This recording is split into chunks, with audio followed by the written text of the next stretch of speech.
하나님께서 우리에게 주시는 말씀, 마가복음 4장 말씀 중에 13절에서 20절 저와 여러분이 한 절씩 교도하겠습니다. 그리고 예수께서 그들에게 말씀하셨다. 너희가 이 비유를 알아듣지 못하면서 어떻게 모든 비유를 이해하겠느냐. 씨를 뿌리는 사람은 말씀을 뿌리는 것이다. 길가에 뿌려지는 것이란 이런 사람들이다. 그들에게 말씀이 뿌려질 때 그들이 말씀을 듣기는 하지만 곧바로 사탄이 와서 그들에게 뿌려진 그 말씀을 빼앗아간다. 돌짝밭에 뿌려지는 것들이란 이런 사람들이다. 그들은 말씀을 들으면 곧 기쁘게 받아들이기는 하지만 그들 속에 뿌리가 없어서 오래가지 못하고 그 말씀 때문에 환난이나 박해가 일어나면 곧 걸려 넘어진다. 가시덤불 속에 뿌려지는 것들이란 달리 이런 사람들을 가리키는 것이 그들은 말씀을 듣기는 하지만 세상의 염려와 재물의 유혹과 그 밖에 다른 일의 욕심이 들어와 말씀을 막아서 열매를 맺지 못한다. 좋은 땅에 뿌려지는 것들이란 이런 사람들이다. 그들은 말씀을 듣고 받아들여서 30배, 60배, 100배의 열매를 맺는다. 아멘. 예, 자리에 앉으시기 바랍니다.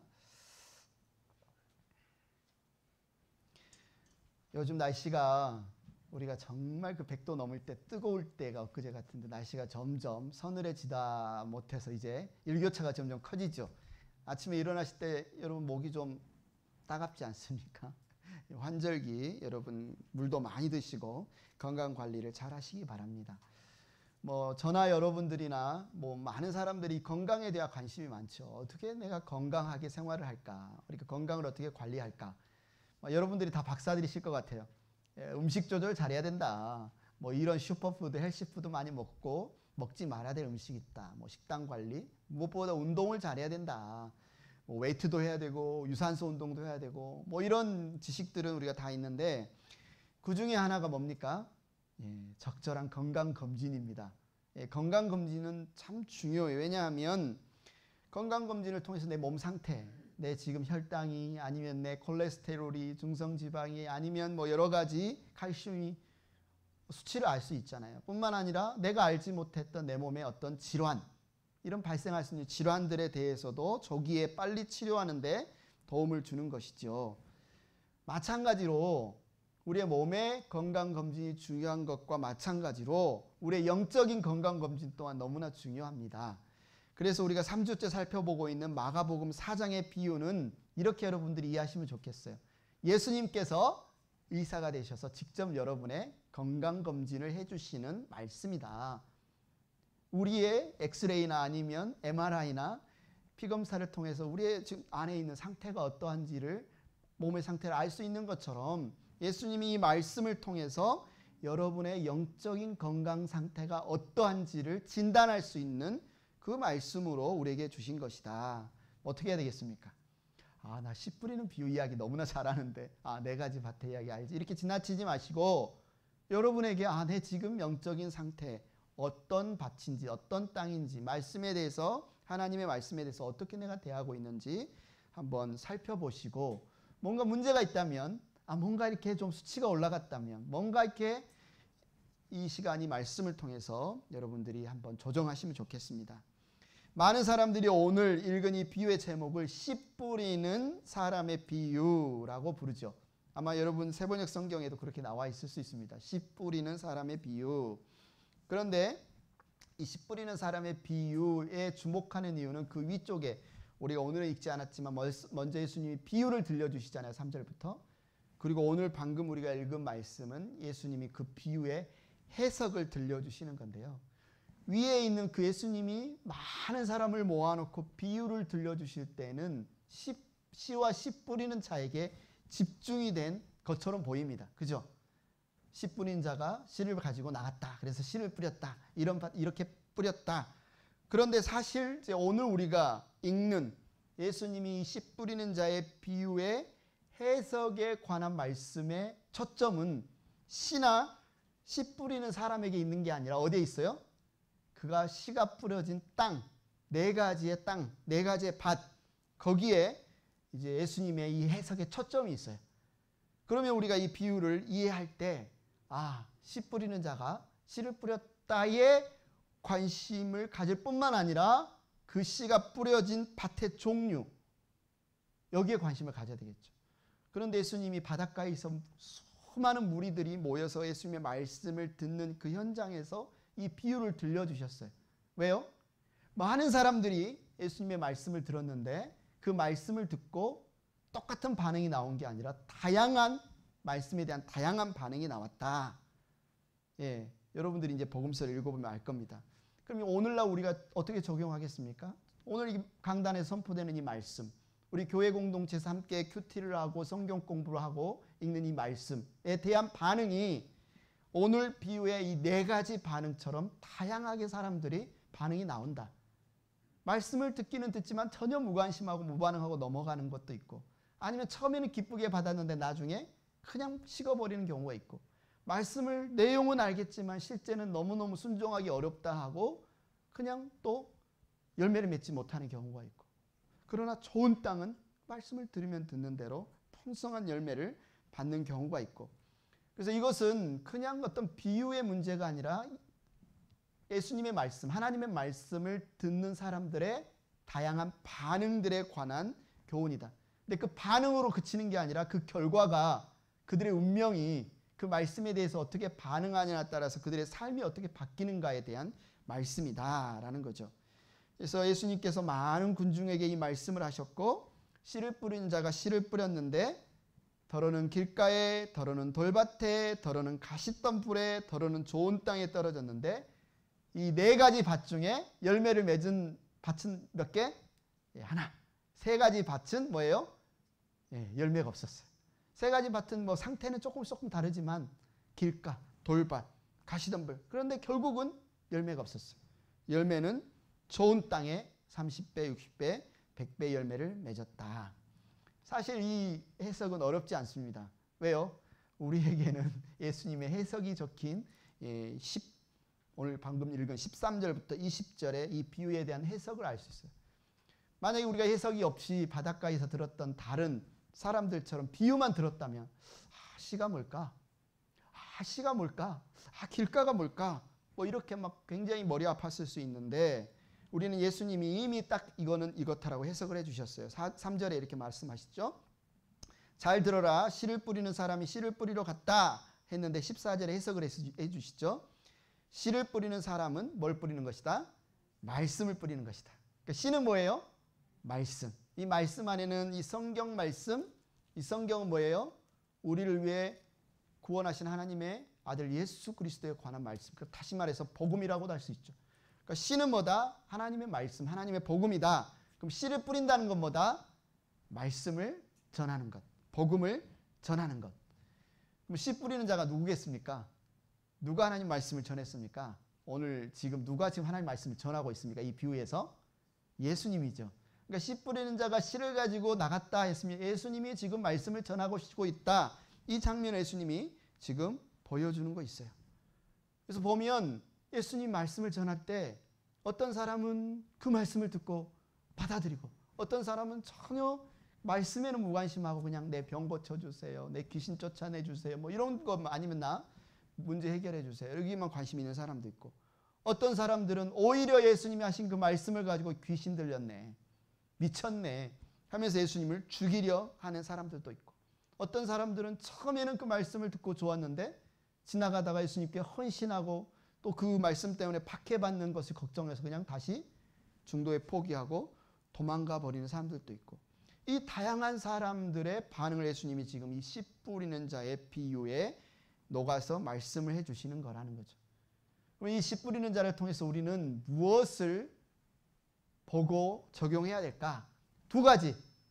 지금 예수님의 비유의 핵심은 뭐냐면 하나님 나라는 이렇다는 겁니다. 하나님 나라는 다른 말이에요. 천국이죠. 천국은 이렇다. 하나님이 우리를 초청하시고 우리 행복한 교회 슬로건이 하나님의 나라를 살아가는 사람들인데, 우리가 예수님을 믿음으로 살아가는 이 하나님 나라에서 중요한 것은 두 가지가 있다라고 이 비유에서 설명해 주시는 거죠. 첫째는 그 나라를 씨를 뿌리는 것이다. 그죠? 하나님 나라에서 중요한 것은 첫째는 그 하나님의 말씀, 씨를 뿌리는 것, 말씀을 전하는 것이 중요하다. 두 번째는 그 뿌려진 말씀을 듣고 받아들여서 열매를 맺는 것이 중요하다. 이 두 가지가 이 비유에서 이제 나와 있는 핵심입니다. 그 말씀을 전하는 일은 지금 예수님이 전하고 있다고 했는데 예수님만 전하겠습니까? 이 씨 뿌리는 자가 오직 예수님께만 해당이 되겠습니까? 아니죠. 예수님이 그 씨를 뿌리면서 누구에게 이 말씀을 전하라고 부탁하시고 명령하셨어요? 제자들. 그죠? 그를 따르는 그의 제자들. 그럼 제자들에게만? 아니죠. 저와 같이 말씀을 지금 전하고 있는 목회자들. 그러면 목회자들에게만? 아니죠. 하나님을 믿는 모든 신자들, 모든 백성들은 여러분이 여러분의 부부끼리, 아니면 여러분의 자녀끼리, 아니면 여러분의 친구에게, 아니면 여러분이 맡은 어떤 그룹 안에서 말씀을 나누는 책임이 있듯이 우리 모든 신자들은 뭐예요? 씨를 뿌려야 된다. 여러분 한번 생각해 보세요. 여러분 씨를 어떻게 뿌리고 계신지, 어떻게 하나님 말씀을 전하고 있는지. 여러분이 처한 각자의 상황 속에서 여러분은 어떤 방식으로 어떻게 이 씨를 뿌리고 있습니까? 텍스트 문자를 보낼 수 있어요. 카톡을 보낼 수도 있어요. 아니면 모임에 열심히 참여해서 여러분이 적용한 말씀을 이 그룹에서 나눌 수 있어요. 우리 교회가 매일 생명의 삶을 묵상하고 있습니다. 여러분이 가장 쉽게 할 수 있는 방법은 여러분도 매일 생명의 삶, 성경 큐티를 읽고 그걸 여러분의 가족 공동체 아니면 나누는 거예요. 내가 오늘 묵상한 말씀이 잠언인데 이 잠언 말씀의 지혜가 너무너무 중요하다더라. 지혜의 근본은 여호와를 경외하는 것이다. 여러분 내가 어떻게 경외할까? 이런 것들을 그냥 나누는 거예요. 우리 행복한 교회 오늘 이 주일 예배 말씀을 그냥 오늘 듣고 지나가는 게 아니라 유튜브에 계속 지금 이제 스트리밍도 하지만 올라갑니다. 또 듣고 한 번 더 들어보고 싶은데 내가 주일날은 너무 졸려가지고 내가 깜빡했는데 한 번 더 들어야 되겠다. 들을 수 있죠. 또요, 성경 읽기. 우리가 올 초부터 성경 읽기 하고 있는데 우리가 주보에서도 광고한 것처럼 성경을 읽기는 읽는데 무슨 뜻인지 잘 모르겠어. 족보가, 레이기가, 구약에 이 내용이 무슨 뜻인지 모르겠어. 도움을 드리려고 여러분께 책을 또 소개해 드리고 있습니다. 이런 것들을 적극적으로 구입해서 여러분이 들을 수도 있겠죠. 씨를 뿌리는 사람은 씨를 왜 뿌릴까요? 뭔가 이게 놀입니까? 한번 뿌려보니까 흩어지는 게 너무너무 예술적이야. 나는 너무 골고루 규칙적으로 잘 뿌리는 것 같아. 이 스냅의 느낌을 갖기 위해서 씨를 뿌리나요? 아니잖아요. 뭐예요? 열매를, 수확을 얻기 위해서 씨를 뿌리는 겁니다. 말씀을 전하는 이들의 목적은 뭡니까? 이 말씀을 듣는 사람이 합당하게 반응해서 그 말씀에 따라 그들의 삶에 영향을 받고 뭔가 순종하고 합당한 열매를 맺게 하려고 말씀을 전하는 거예요. 첫째, 우리 예수님이 말씀을 전하지만 저와 여러분도 말씀을 전하는 사명이 있다면 여러분이 누군가에게 말씀을 전할 때 나는 전했으니까 됐어 라고 한 번 전하고 한 번 나누고 많은 것이 아니라 그 다음 뭐라고요? 그 씨가 뿌려진 곳에 지금 이게 싹이 나는지 아니면 그 씨에 뿌려지는 사람의 어떤 반응인지를 우리가 관심을 가져야 된다는 겁니다. 내가 말씀을 전하는데, 내가 복음을 전하는데 이 사람이 지금 어떤 반응, 어떤 열매를 맺고 있는지 지속적으로 우리가 와치하고 관심을 갖는 것. 그것이 이 네 가지, 예수님이 네 가지 종류의 밭에 대해 설명을 해주실 때는 우리가 씨 뿌리는 자로서 우리 또한 다양한 반응이 있는 사람들에 대해서 지속적으로 관심을 가져야 된다. 저희 집에 놀러 오시면 이제 제가 아침에 봄에 씨를 뿌릴 때는 여러 만 했는데 제가 이제 가끔 집에서 농부의 삶을 살고 있는데 농부가 그냥 씨만 뿌려놓으면 됩니까? 그러고 나서는 알아서 커라. 아니죠. 풀도 뽑아줘야 되죠. 물도 줘야 되죠. 뭔가 햇빛을 가리면 햇볕도 잘 들게 해야 되죠. 거름도 줘야 되죠. 그래야 그 씨가 자라서 순도 따줘야 되죠. 열매를 맺잖아요. 마찬가지로 여러분이 하나님의 말씀을 누군가에게 전한다면, 여러분이 누군가에게 하나님의 복음을 전한다면 전하는 것만큼 중요한 게 뭐다? 지속적으로 관심을 갖는 거다. 그 사람에 대해서 기도를 하든 그 사람에 대해서 다시 한번 설명을 하든 지속적으로 관심과 응답을 해줘야 됩니다. 우리는 또 우리 자신 또한 말씀을 받는 자들이죠. 우리가 한 번 말씀을 들었으니까 이제는 충분하다라고 하는 게 아니라 씨 뿌리는 사람의 비유, 네 가지 밭에 관한 비유 내가 잘 알지. 내가 수십 번 들었지. 내가 알고 있는 그 이야기로 여러분이 지금 지나쳐 버리는 것이 아니라, 그러면 오늘 이 말씀을 통해서 예수님이 내게 지금 요구하시는 것이 무엇인지를 오늘 또 돌아보는 게 중요하다는 거죠. 말씀을 들을 때 이게 하나의 정보나 지식이나 이야기가 아니라, 우리가 매일 거울을 보지만 오늘은 머리가 이렇게 흐트러졌고 오늘은 여기에 뭐가 묻었고 살펴야 그날 우리를 단장하는 것처럼, 늘 아는 말씀이고 들었던 말씀이라 할지라도 이 이야기를 아는 게 중요한 게 아니라 그 말씀의 거울에 비춰보고 우리가 어떻게 반응하는 게 중요하다는 겁니다. 그 말씀을 통해서 오늘 내가 무엇으로 반응할지 적용하는 게 중요하다는 거죠. 오늘 주일예배를 마치고 이제 만나데이로 모여서 식사 교제를 합니다. 격주로 우리가 만나데이 여성교회들 감사합니다 하고 격주로 우리가 조별 모임을 하고 있는데, 모이면 뭐 할 것도 없는데 모이면 또 뭐 또 소소한 이야기 할 것 같은데 괜찮아요. 여러분 소소한 이야기 해도 괜찮아요. 그런데 그 시간에 그냥 여러분 스몰 토크만 하지 마시고 거기에 플러스 소소한 이야기를 할 때 묵상한 말씀, 들었던 말씀, 아니면 삶에서 깨달은 여러분의 말씀의 적용들을, 그게 큰 기적 같은 간증이 아니라 할지라도 나눠보는 거예요. 아니면 아예 이해가 안 된다. 나는 왜 말씀이 이해가 안 될까? 신약은 괜찮은데 구약은 도저히 모르겠다. 이런 이야기라도 나누는 겁니다. 그래서 이 만나데이가 그냥 밥 먹는 시간이 아니라 우리 형제자매들과 같이 말씀에 대해서 함께 반응하는, 교제하는 시간. 조별 모임도 그렇지.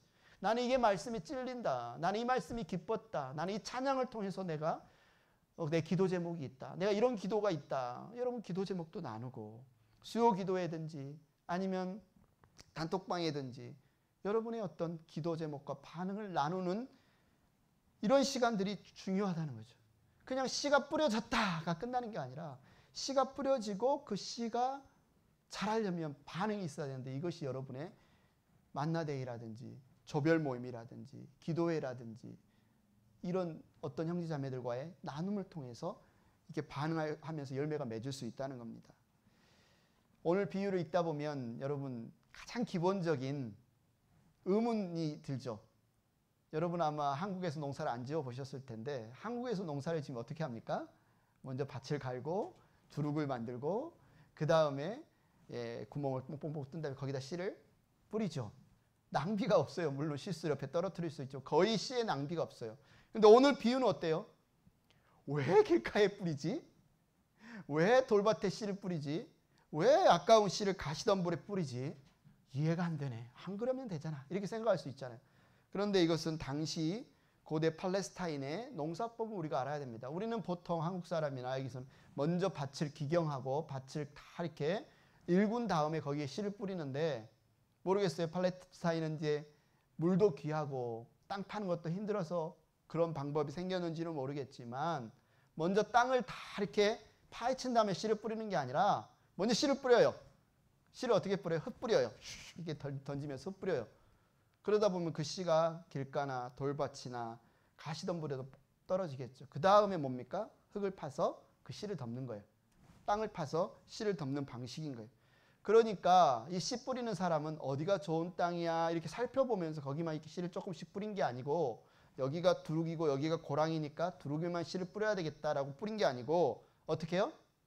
땅에 상관없이 씨를 뿌린 거예요. 땅에 상관없이 그냥 그 지역 전체에다가 씨를 뿌린 거예요. 근데 여기에서 우리가 배울 수 있는 좋은 교훈이 있다는 거죠. 하나님의 말씀을 전하는 자들은, 하나님의 복음을 전하는 자들은 누가 말씀을 잘 들을까? 저 사람은 좀 착하게 생겼고 내가 전하면 전도하면 믿을 것 같은데 하는 사람만 찾아가서 말씀을 전하고 복음을 전하는 게 아니라는 겁니다. 내가 탁 봐가지고 내가 정말 촉이 뛰어내. 내가 정말 한번 보면 사람 다 알 수 있어. 저 사람 분명 믿을 거야. 저 사람은 전혀 안 믿을 거야. 우리가 미리 이렇게 판단해서 미리 선별해서 이 땅은 좋은 땅이야. 이 땅은 나쁜 땅이야. 씨 뿌리는 자로서 우리가 그렇게 미리 정하는 것은 교만한 것이다. 우리는 모릅니다. 우리는 몰라요. 이 사람의 마음 상태가 좋은 땅인지 가시덤불인지 모릅니다. 우리는 뭐예요? 씨를 뿌리는 겁니다. 그래서 좋은 땅과 나쁜 땅을 여러분이 고르려고 하지 마십시오. 일단 그거는 여러분 하나님 말씀에 순종해서 뭐예요? 그냥 씨를 뿌리십시오. 여러분 어떠십니까? 여러분은 어떤 사람이었을까요? 제가 오늘 여기 이 자리에서 말씀을 전하고 있지만 저는 어떤 땅이었을까요? 제가 예수님을 안 믿을 때 저는 딱 복음을 전하려는 사람이 저 석이는 잘 믿을 것 같아 하고 저에게 왔었을까? 모르겠습니다. 그 당시에 보면 저는 아주 나쁜 땅이었을 수도 있어요. 누군가가 나를 그들의 눈으로 보고 나의 반응을 보고 나의 표정을 보고 나에게 복음을 전했다면, 여러분에게 복음을 전했다면 여러분 몇 명이나 복음을 들었을까요? 좋은 땅이라고 여러분 선택받아서 몇 명이나 이 자리에 앉아 있을까요? 없다는 거죠. 그래서 우리는 복음을 전할 때 그 결과는 하나님께 맡기는 거예요. 우리는 다만 씨를 뿌리는 책임이 있는 겁니다. 그래서 우리는 누구에게든 최선을 다해서 복음을, 하나님의 말씀을 전하는 것이 중요해요. 사도 바울이 그의 영적인 아들 디모데에게 디모데후서 4장 2절에서 이렇게 말씀을 전하는 것, 이 복음을 전하는 것에 대해서 이렇게 격려합니다. 같이 한번 읽어보겠습니다. 시작. 그대는 말씀을 선포하십시오. 기회가 좋든지 나쁘든지 꾸준하게 힘쓰십시오. 끝까지 참고 가르치면서 책망하고 경계하고 권면하십시오. 이 기회가 뭘까요? 말씀을 전할 수 있는 기회. 이런 기회일 수도 있지만 기회에다 한번 사람을 넣어보십시오. 이 기회라는 단어에 한번 사람을 넣어보십시오. 그대는 말씀을 선포하십시오. 그 사람이 좋은 땅처럼 보인 사람이든지 나쁜 땅처럼 보인 사람이든지 어떻게 해요? 꾸준히 전하십시오. 모른다는 겁니다. 우리는 사실. 우리는 씨를 그냥 뿌리고 그곳에서 열매를 맺게 하시는 분은 하나님이시기 때문에 우리가 보기에 이 사람 믿을 것 같아. 난 척 보면 알아. 저 말하는 툴을 좀 봐. 얼마나 강팍해. 이 사람은 전하지 말아야 되겠다. 이렇게 하지 마시고 우리는 뿌리는 거예요. 우리는 씨를 뿌리는 겁니다. 그래서 하나님께서 잘하게 하시는 분은 하나님이시니까. 그래서 첫 번째, 하나님의 나라에 있어서 중요한 것은 하나님의 말씀을 전하는 것이다. 그런데 예수님이 이제 이 씨 뿌리는 자, 네 가지 밭의 비유의 핵심을 그 설명, 해석에 중점을 두셨으니까 우리도 이제 더 중점적으로 봐야 될 것은 하나님의 나라는 말씀을 듣고 받아들이는 것이 중요합니다. 이제 마가복음을 우리가 읽고 있는데요. 마가복음은 무슨 책이라고 그랬어요? 하나님의 아들 예수 그리스도의 복음. 그러니까 굿뉴스, 복음이 무엇이냐를 마가복음 제목이 그냥 그래요. 이거는 하나님 나라의 복음이 무엇인지 설명하겠어 라고 기록한 책이 마가복음인데, 우리가 처음 마가복음 1장 1절 이후로 쭉 보는 게 뭐냐면 하나님 나라에서 굉장히 중요한 개념은 하나님이 통치하신답니다. 왕이신 하나님 찬양했잖아요. 우리가 왕이신 하나님, 왕이신 하나님. 하나님이 우리를 다스리신다. 하나님이 우리를 통치하신다. 이것이 복음에 있어서 가장 핵심적인 거예요. 예수님이 오셨다는 건 뭐예요? 하나님이 우리를 통치하러 오셨다. 하나님이 우리를 왕으로 다스리러 오셨다. 근데 사실 성경 전체에 보면 창세기 1장 1절부터 이거는 너무나 분명하고 선명하게 드러난 메시지입니다. 하나님이 온 우주에, 온 세계의 왕이시고 통치자이시고 주권자이신다. 하나님이 다스리신다. 이거는 성경에 이미 나와 있는 내용이에요. 하나님이 계시지 않는 곳이 없잖아요. 하나님이 다스리지 않는 곳이 없잖아요. 하나님의 손길이 미치지 않는 곳이 없잖아요. 땅끝에도, 북극에도, 남극에도, 지금 전쟁이 한창 중인 이스라엘과 가자 지구에도, 심지어 지옥에도 하나님이 통치와 하나님의 다스림이 미치지 않은 곳이 없잖아요. 그런데 오늘 예수님이 들려주신 이 네 가지 비유, 네 가지 밭에 이 사람들에게 있어서 이 하나님이 다스리신다, 통치하신다는 이 하나님의 통치, 다스림과 함께 이 하나님의 나라에서 굉장히 중요한 요소가 무엇인지를 네 가지 밭의 비유를 통해서 예수님이 들려주신 거예요.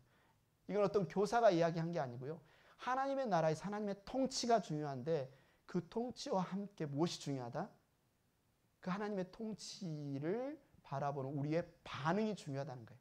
땅의 상태가 중요하다. 땅이 길가냐? 돌이냐? 가시덤불이냐? 아니면 옥토냐?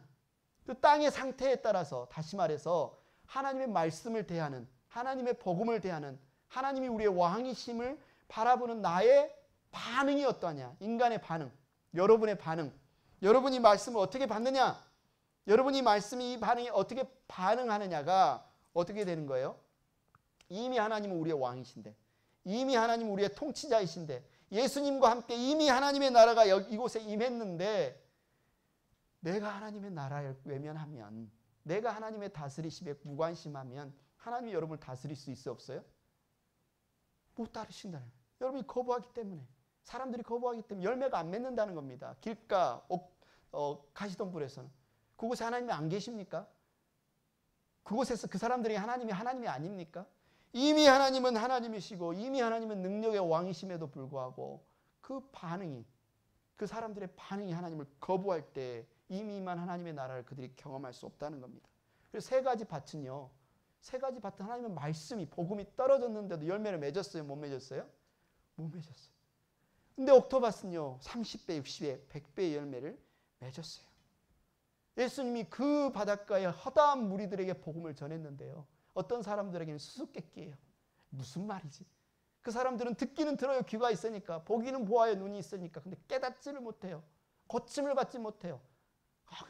그냥 이야기로 들려요. 그런데 어떤 사람들은요, 예수님 무슨 뜻이에요? 이 비유가 무슨 뜻이에요? 알지 못하겠어요. 알려주세요. 소수의 예수님 주위에 몰려와서 예수님께 물어봤던 사람들에게 예수님이 13절, 20절에 이 비유의 해석을 해줍니다. 그러니까 반응이 중요하다는 거예요. 하나님 말씀에 대해서. 하나님 말씀은 그냥 10번 읽었다, 20번 읽었다, 100번 읽었다, 그냥 읽는 게 중요한 게 아니고요. 이 말씀에 대한 여러분의 반응이 중요하다는 겁니다. 이 비유는 하나님 나라의 가르침에서 그렇게 다양한 반응을 보였던 사람들이 왜 그렇게 다양한 반응을 보였을까? 그리고 하나님 나라에 합당한 반응을 그러면 우리가 보이기 위해서 하나님 우리에게 기대하시는 반응은 무엇일까? 이 부분을 예수님이 이제 네 가지 밭에 대해 설명을 해주는데, 첫째는 뭐죠? 길가. 여러분, 길가가 어떤 사람들이 어떤 반응이라고 여러분 배웠습니까? 길가는 어떤 반응이에요? 4절에 예수님이 더러는 길가에 떨어지니 새들이 와서 그것을 쪼아먹었다 이렇게 설명해주고 비유하시고, 15절에 이걸 설명을 이렇게 하셨죠. 길가에 뿌려지는 것들이란 이런 사람들이다. 그들에게 말씀이 뿌려질 때에 그들이 말씀을 들어요. 들어요, 안 들어요? 들어요. 귀가 있으니까 듣겠죠. 무슨 밭의 이야기야? 새도 나와. 돌도 나와. 이게 들어요. 그런데 곧바로 사탄이 와서 그들에게 뿌려진 그 말씀을 빼앗아간다. 왜 빼앗아갈까? 흙이 있는데, 떨어졌으면 흙으로 덮어야 되는데, 받아들여야 되는데 전혀 관심이 없으니까, 말씀에 대해서 무관심하고 말씀에 대해서 어떤 반응도 보이지 않으니까, 그냥 단단한 돌 위에 씨앗이 있으니까 사탄이 빼앗아간다. 이렇게 예수님이 설명을 하시는 거예요. 수동적인 거예요. 여러분, 그냥 설교 많이 들으면, 예배 많이 그냥 횟수로 참여하면, 성경을 그냥 무조건 많이 읽으면 여러분 자동적으로, 기계적으로 1만 시간의 법칙처럼 그냥 말씀을 많이 들으면, 성경을 많이 읽으면 그냥 여러분이 신앙이 자라겠습니까? 적극적으로 들어야 된다는 거예요. 능동적으로 들어야 되는 거예요. 최소한 이 말씀이 지금 무슨 뜻이지? 이 말씀이 지금 무슨 뜻이지? 씨는 뭐지? 씨 뿌리는 자는 뭐지? 밭은 뭐지? 밭이 종류가 틀리지? 그럼 이게 나와는 무슨 상관이지? 나는 지금 어디 밭이지? 최소한 이 말씀에 대한 이러한 반응이 있어야 되는 거죠. 근데 이 길가는 아예 그런 반응이 없는 거예요. 아예 무관심한 겁니다. 아무런 관심, 신경이 없는 거예요. 철저한 무반응, 무감각. 씨가 뿌려졌다는 건요, 이 사람들이 안 믿는 사람, 아예 교회와 상관없는 세상 사람이란 말이 아니에요. 이 사람들이 지금 예수님이 바닷가에서 예배 드릴 때, 설교할 때 와서 들었던 사람이고, 만약 우리의 현장이라면 지금 이 예배에 참여한 사람이라고 볼 수 있지 않습니까? 교회에 나오는 사람이에요. 우리가 우리말로 하면 신앙생활 하는 사람입니다. 우리 교회에 나와서 신앙생활 하는 사람인데, 신앙생활 하는데 무엇에 관심이 없다? 하나님의 말씀에는 관심이 없고, 내가 교회에서 얻고자 하는 어떤 나는 그냥 커뮤니티 센터 정도로, 나는 그냥 외로우니까, 나는 그냥 사람 만나고 싶으니까 정도로만 예배에 나온다면 길가와 같을 수 있다는 거예요. 왜요? 우리가 예배에 나와서 이 공동체에 나오는 목적은 하나님의 말씀을 듣고 그것이 싹이 터서 하나님의 통치, 다스리심을 받는 것인데, 그 부분에 대해서 하나님의 통치가 뭔지 몰라. 하나님의 말씀 이렇게 다스림 받는 게 뭔지 몰라. 그냥 나는 그냥 여기에만 관심이 있다면 길가일 수 있다는 거예요. 여러분이 건강검진을 한번 해보십시오. 진단을 해보십시오.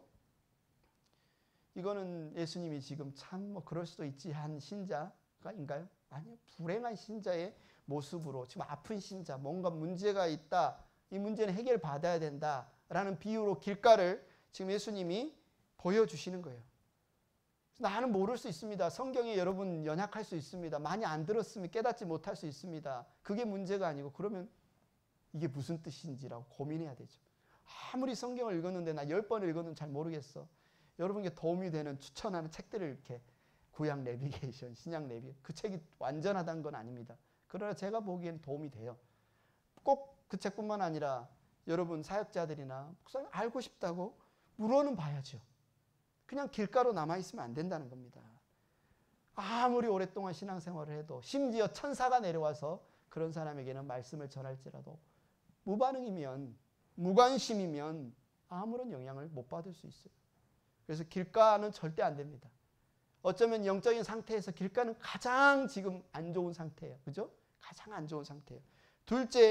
둘째는 말씀을 듣고 어떤 반응을 보인 사람들이에요? 돌짝밭.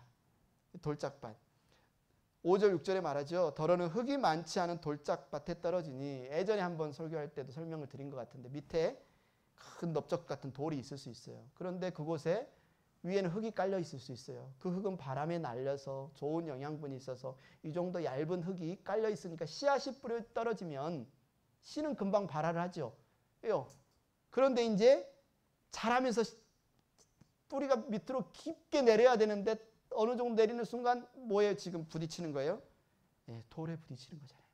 그러면 뿌리가 지금 못 내리니까 어떻게 해요? 흙이 깊지 않으므로 싹은 곧 나왔지만 해가 뜨자 타버리고 뿌리가 없어서 말라버렸다.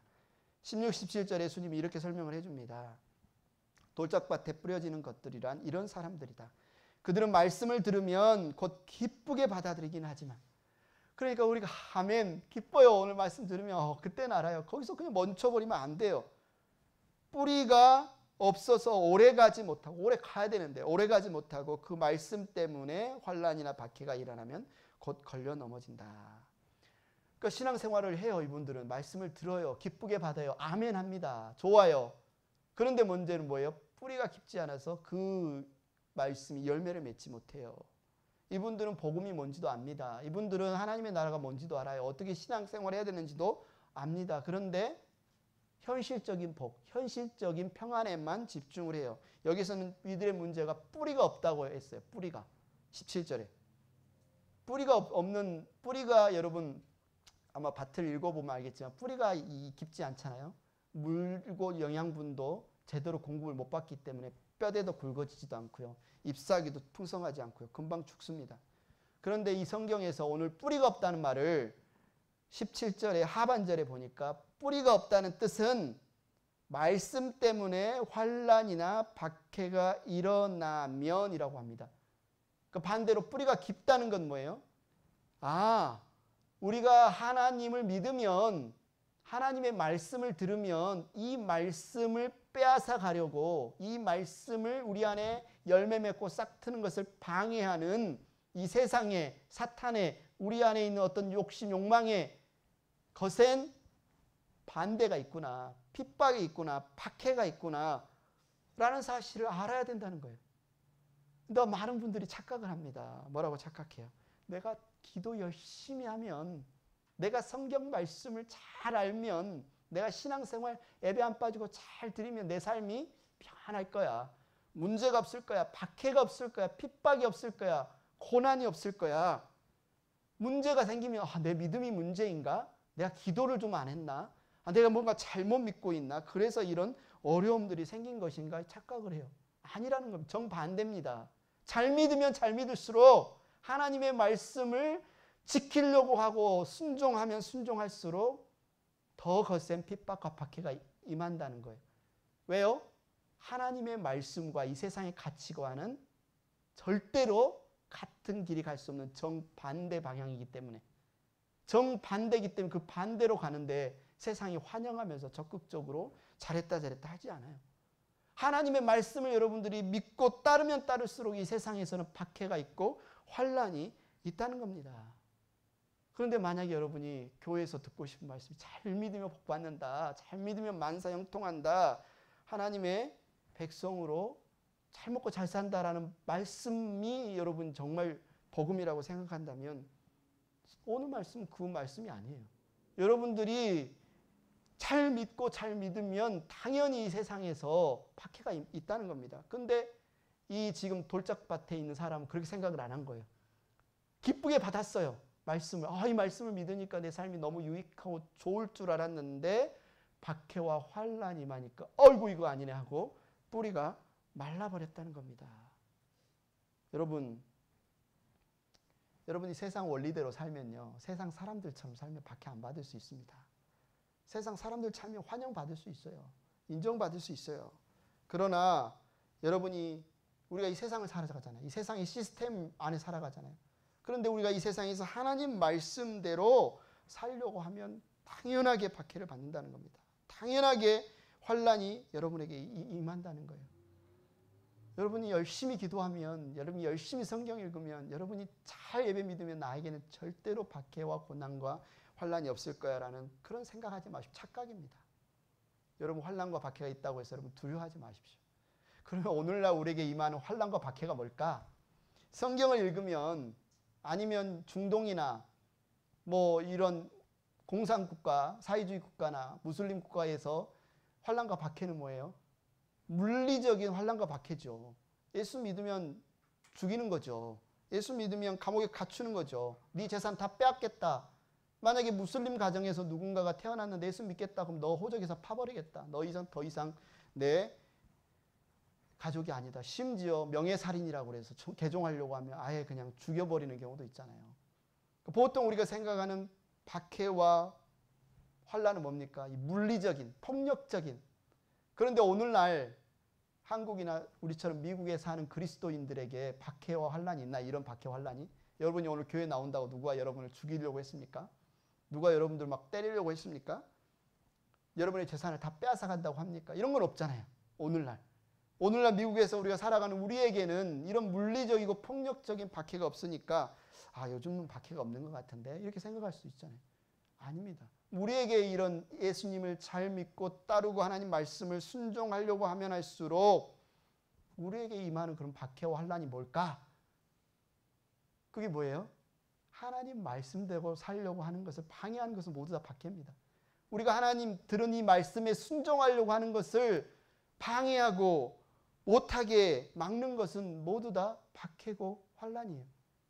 그러니까 우리에게 있어서 박해와 환란이 임하는 방식은 무슬림 지역이나 공산국가나 초대교회 당시에 임했던 환란과 박해처럼 폭력적이고 죽이겠다고 집안에서 내어쫓겠다라고 이렇게 무섭게 누가 봐도 박해인 것처럼 드러나는 것이 아니라 우리에게는 달콤하게, 우리에게는 굉장히 그렇게 하지 마, 타협적으로, 뭐 크리스찬들도 다 이렇게 사는데 이렇게 하면서 부드럽게 달콤하게 우리가 이게 박해인지 우리가 이게 핍박인지도 알지 못하게 임한다는 거예요. 유치하게 한번 예를 들어보면 주일 예배로 한번 예를 들어볼까요? 주일날 예배를 나오려고 하는데 전날 좀 늦게 잤어. 몸이 피곤해. 오늘은 좀 쉬어도 될 것 같은데 어떻게 1년 52주 다 들어. 이번 주는 좀 쉬어도 괜찮지. 부부싸움을 갑자기 했어. 일하다가. 기분이 안 좋아. 내가 이런 마음으로 가서 예배 드리면 내 얼굴을 보면 하나님도 기뻐하시지 않을 것 같아. 오늘은 그냥 안 가야지. 뭐 이런 내가 교회 갔더니 나랑 좀 불편한 사람이 있던데 교회 안 가야지.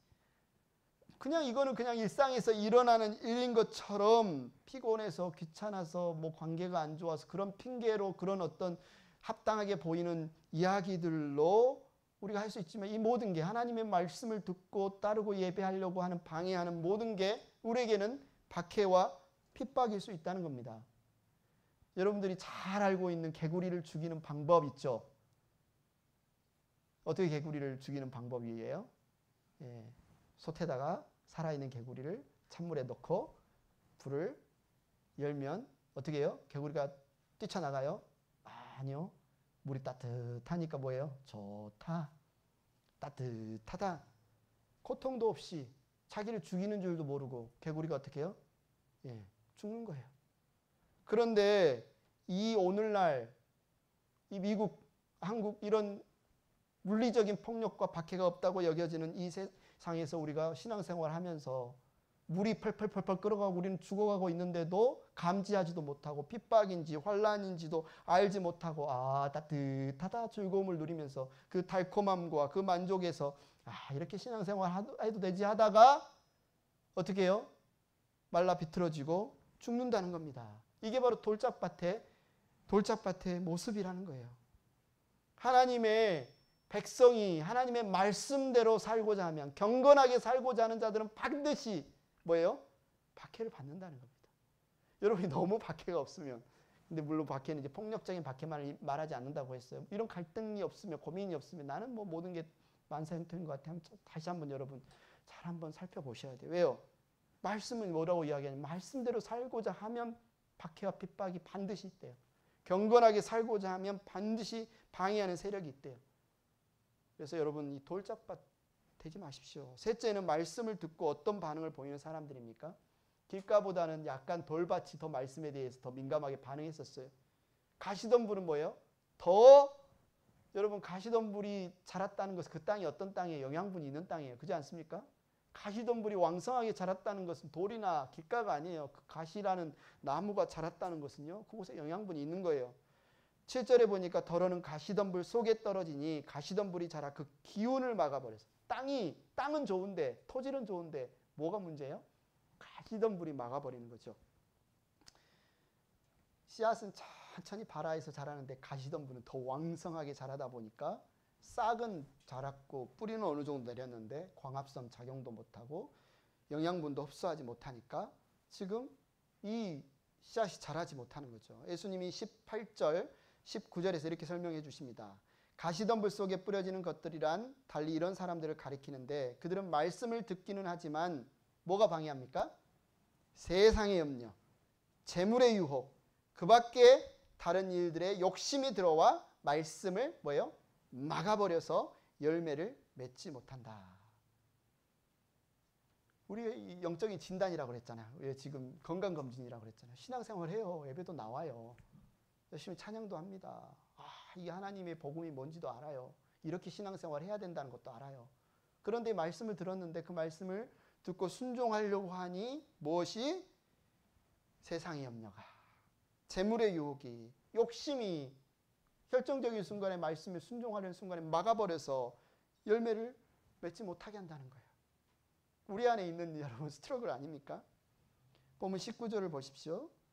세상의 염려와 재물의 유혹과 그 밖의 욕심, 세 가지가 막는다고 했습니다. 우리가 좀 전에 말했지만 이 비유에서 굉장히 중요한 것은 하나님의 나라는 하나님의 말씀을 전하는 것이 중요한 만큼 하나님의 말씀이 전해질 때 우리가 어떻게 반응하느냐. 다시 말해서 그냥 말씀을 듣고 내 안에 그냥 설교를 들으면 저절로 자라겠지가 아니라 우리의 뭐가 필요하다는 겁니까? 적극적인, 능동적인 하나님의 말씀에 대해서 우리가 적극적으로 능동적으로 그 말씀을 받아들이는 정당한 반응이 중요하다. 말씀을 들었을 때 재물의 유혹, 세상의 염려와 재물의 유혹과 욕심이 있을 때 그것이 아니라 이 하나님의 말씀을 붙드는 우리의 적극적인 행동이 중요하다. 세상의 염려는 뭡니까? 세상 걱정이죠. 세상 걱정은 어디에서 올까요? 목사님 말해서 못합니까? 내가 돈만 그냥 이번에 슈퍼볼에 돼가지고 돈만 많으면 돈 걱정 없을까요? 돈이 없으니까 걱정이죠. 아니 내가 몸이 안 아프면 걱정을 할 게 없겠죠. 목사님 왜 말합니까? 몸이 아프니까 걱정하겠죠. 우리 애가 그냥 공부만 잘하고 문제 없으면 내가 걱정이 없겠죠. 돈이 없어서 걱정입니까? 건강이 안 좋아서 걱정이 생길까요? 아니면 자식 때문에 걱정일까요? 아니요. 성경은 그렇게 이야기 안 합니다. 예수님은. 너희들에게 왜 걱정이 있는 줄 알아? 라고 하면서 31절, 32절 마태복음 6장 뭐라고 이야기하냐면 사람들이 무엇을 먹을까 걱정하지, 무엇을 마실까, 무엇을 입을까 하고 걱정하지 그들이 왜 걱정하는 줄 알아? 너희에게 왜 이런 걱정이 생기는 줄 알아? 이 모든 것은 이방 사람들이 구하는 것이요 너희의 하늘 아버지께서는 이 모든 것이 너희에게 필요하다는 것을 아신다. 다시 말해서 이방 사람들이란 하나님이 자신의 아버지 창조주신 것을 모르는 사람, 다시 말해서 하나님을 믿지 않는 사람이죠. 이 사람 누가 주인이에요? 하나님이 왕이시고 주인이 아니라 자기가 자기 인생의 주인이에요. 그 말은 무슨 말입니까? 문제가 생기면 누가 해결해야 돼요? 내가 해결해야죠. 걱정이 생기고 문제가 생기면 내가 가진 돈으로, 내 몸으로, 내 지식으로, 내가 가진 권력으로, 내 힘으로 해결해야 돼요. 그런데 인간이 자신이 아무리 권력이 있고 아무리 힘이 세고 아무리 지혜롭다 할지라도 인간이 살아가면서 겪는 모든 문제를 다 해결할 수 있습니까? 아니요. 결국에는 자기가 주인인 사람은, 하나님이 그의 아버지가 아닌 사람은 뭐 할 수밖에 없다? 걱정할 수밖에 없다. 염려할 수밖에 없다. 자기가 주인인 사람의 결론은 그 사람이 하나님이 아니기 때문에 결국은 염려하고 결국은 걱정하고 결국은 그 인생을 평생 염려하고 걱정하다가 망칠 수밖에 없다. 그럼 누가 염려하지 않을 수 있어요? 하나님이 나의 아버지이신 것을 아는 사람은 염려할 필요가 없어요. 돈이 없어도, 건강이 안 좋아도, 자녀 문제가 있어도 왜요? 그분은 신실하신 나의 아버지세요. 우리에게 뭐가 있어야 할 줄, 우리의 문제가 어떻게 해결돼야 될 줄, 그분은 우리를 보호하시고 지키시고 우리를 채우시는 분이에요. 그분이 계신데 우리가 뭘 걱정할 필요가 있겠습니까? 내가 해결 못해도 하나님 해결하시는데 왜 걱정하십니까? 염려는요, 뭐가 없어서 문제가 있어서 염려하는 게 아니라 뭐 때문에? 하나님이 나의 하나님이신 것을, 하나님이 나의 아버지이신 것을 신뢰하지 않는 불신 때문에 나오는 거다. 이 씨가 뿌려졌을 때 가시던 분은 하나님을 신뢰하기보다 눈앞에 있는 이 문제들을 내가 생각하기 때문에, 더 크다고 생각하기 때문에, 하나님보다 그것들이 더 능력 있다고 생각하기 때문에 염려하는 거다. 근데 실제로 그렇지 않아요. 겉으로 보기에는. 그 창조주 하나님 말씀으로 온 우주를, 태양을, 지구를 창조하신 그 하나님의 말씀도 막아서 싹이 트지 못할 정도로 뭐가 강력해요? 가시던 불이. 이 재물에 대한 유혹이, 세상 염려가 얼마나 강력하면 하나님의 말씀, 최고의 능력자이신 하나님의 말씀조차도 막아버릴 정도로 우리가 하나님을 인정하지 않으면, 하나님을 신뢰하지 않으면, 하나님을 아버지로 믿지 않으면 현실적으로 그렇게 돈이 있어야 돼. 돈이면 다지. 라는 그 메시지가 우리를 끌고 간다는 겁니다. 욕심도 마찬가지고요. 유혹도 마찬가지고요. 길가, 돌봐, 가시던 불 조금씩 하나님의 말씀에 대해서는 더 받아들였으나 결국은 다 열매가 없습니다. 근데 하나님이 말씀을 듣는 자들에게 기대하시는 것은 뭐다? 좋은 땅과 같은 반응이다. 자, 한번 볼까요? 좋은 땅이 무슨 땅입니까? 하고 설명을 보니 좋은 땅에 대한 설명이 별로 없네요. 아셨어요, 여러분? 4장 8절에 더러는 좋은 땅에 떨어져서 싹이 나고 자라서 열매를 맺었다. 그리하여 30배, 60배, 100배가 되었다. 그것에 대한 해석을 20절에 예수님이 하시는데, 좋은 땅에 뿌려지는 것들이란 이런 사람들이다. 그 말씀을 듣고 받아들여서 30배, 60배, 100배 열매를 맺는다. 좋은 땅이 어떤 땅인가요? 라고 설명을 보니까 너무 심플해요. 그 말씀을 듣고 받아들여서 30배, 60배, 100배, 안 좋은 땅, 부정적인 땅, 열매 맺지 못한 땅에 대해서는 이 세 가지 굉장히 예수님이 자세하게 설명을 해주셨는데, 좋은 땅은 말씀을 듣고 받아들이면 30배, 60배, 100배를 맺는다. 저는 이 말씀을 보면서요, 이게 당연한 거 아닌가. 하나님이 우리를 그분의 형상으로 만드셨을 때 하나님의 자녀들인 우리에게 당연한 건 뭐예요? 말씀을 듣고 받아들여서 열매 맺는 건 너무너무 당연하고 자연스러운 반응. 이거는요, 기적도 아니에요. 특별한 사람들에게 일어나는 특별한 믿음이 아니에요. 그냥 당연한 거예요. 하나님이 하시는 말씀을 그냥 듣고 받아들이면 열매 맺는 거는 너무너무 당연한 거다. 그런데 죄가, 그런데 이 세상의 욕심이, 우리 안에 그 하나님을 아버지로 믿지 못하는 불신이 비정상적인 반응을 우리에게 일어나게 한 거죠. 좋은 땅은요, 다시 말해서 이 비정상적인 길가가 아닌 땅이 좋은 땅이다. 돌짝이밭이 아닌 땅이 좋은 땅이다. 가시덤불이 아닌 땅이 좋은 땅이다. 길가는 뭐라고 그랬어요? 말씀에 대한 무관심, 말씀에 관심 있는 가지는 게 좋은 땅이다. 돌짝밭은요, 환난과 박해가 올 때 하나님 말씀보다 이 세상과 타협해버리는 그 타협, 세상과 타협하지 않고 기쁘게 환난과 박해를 받아들이는 게 좋은 땅이다. 가시덤불은요, 세상의 염려와 재물과 유혹, 욕심에 그냥 매여 있는 것, 그것이 덮어버리는 것. 좋은 땅은 세상의 염려와 재물과 유혹의 욕심에서 벗어나는 게 좋은 땅이다 라고 했습니다. 그러면서 예수님이 말씀하십니다. 들을 귀 있는 사람은 들어라. 오늘 여러분을 향한 하나님의 예수님의 영적인 건강검진, 어떻게 진단이 좀 나왔습니까? 어떻게 좀 혈당이 높으신가요? 아니면 콜레스테롤이 좀 높으신가요? 아니면 여러분 무슨 수치가 낮으신가 한번 보십시오. 그래서 이 말씀을 그냥 흘려버리지 마시고, 내가 지금 이 부분에 있어서 좀 돌을 치워야 될 것 같은데, 가시를 좀 뽑아야 될 것 같은데, 내 땅을 좀 기경해야 될 것 같은데 하신다면 여러분 그냥 말씀을 기쁘게 받고 돌아가서 말라버리는 오늘 말씀의 씨앗이 아니라 들을 귀 있는 자들은 들어서 30배, 60배, 100배 여러분 열매를 맺었으면 좋겠습니다. 우리 찬양팀 앞으로 나오셔서 우리 함께 다 같이 일어나셔서 주님 말씀하시면 내가 나아가겠습니다. 우리의 반응으로 이 고백을 하면서 우리가 함께 찬양을 드리셨으면 좋겠습니다. 다 같이 자리에서 일어나시겠습니다.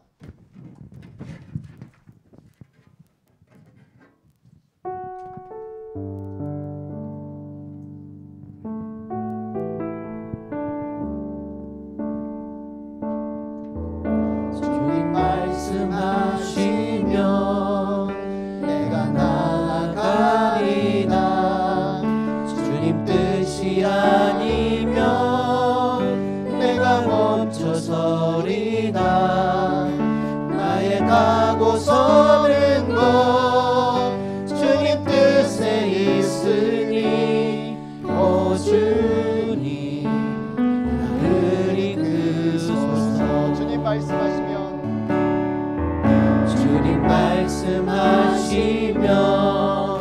내가 나아가리다. 주님 뜻이 아니면 내가 멈춰서리다. 나의 가고 서는 것 주님 뜻에 있으니 오 주님 나를 이끄소서. 뜻하신 그곳에 나 있기 원합니다. 이끄시는 대로 순종하며 살리니 연약한 내 영혼 통하여 임하소서. 주님 나라와 그 뜻을 위하여 뜻하신 그곳에 나 있기 원합니다. 이끄시는 대로 순종하며 살리니 연약한 내 영혼 통하여 일하소서. 주님 나라와 그 뜻을 위하여 오 주님 나를 이끄소서. 오 주님 나를 이끄소서. 같이 기도하겠습니다. 사랑이 많으신 하나님 아버지 감사합니다. 하나님께서 우리를 미리 판단하지 않고 하나님 또한 말씀을 뿌리는 자, 복음을 전하는 자들을 우리에게 보내어 주셔서 하나님 우리의 마음밭이 하나님의 말씀을 받아들이는 놀라운 기적과 은혜를 누릴 수 있게 하셔 주심을 감사합니다. 이 시간 주님의 말씀 앞에 서게 하시고 듣게 하시고 우리 마음밭에 아멘으로 적극적으로 받게 하여 주신 것이 하나님 30배, 60배, 100배 열매 맺게 하여 주시옵소서. 하나님 이 시간 이 예물과 함께 하나님 우리의 간구와 사모함과 하나님 결단을 주님께 올려드리오니 하나님 우리의 마음밭이 온전히 기경된 좋은 땅으로 하나님 말씀이 열매 맺게 하여 주시고 또한 우리가 이 말씀 우리가 들을 뿐만 아니라 우리의 가정에 이웃에 아버지 부지런히 뿌리는 자들 될 수 있도록 또한 그들을 관심 갖고 돌아보며 하나님 그들을 케어하는 자들 될 수 있도록 은혜 베풀어 주시옵소서. 하나님 이 행복한 교회의 주일 예배 가운데 또한 우리 공동체 가운데 하나님 말씀으로 부흥하게 하여 주시고 많은 이들이 열매 맺는 은혜를 누리게 하여 주시옵소서. 감사합니다. 예수님의 이름으로 기도드렸습니다. 아멘. 예수 그리스도의 은혜와 하나님 아버지의 사랑과 성령님의 감동, 감화와 교통하심이 하나님의 말씀을 듣고 받아들이고 열매 맺기를 원하는, 또한 주님의 씨 뿌리는 일에 동참하여 복음을 전하기를 원하는 행복한 교회 모든 형제자매들과 이 시간 머리 숙여 기도하는 모든 이들 가운데 함께하기를 축원하옵나이다.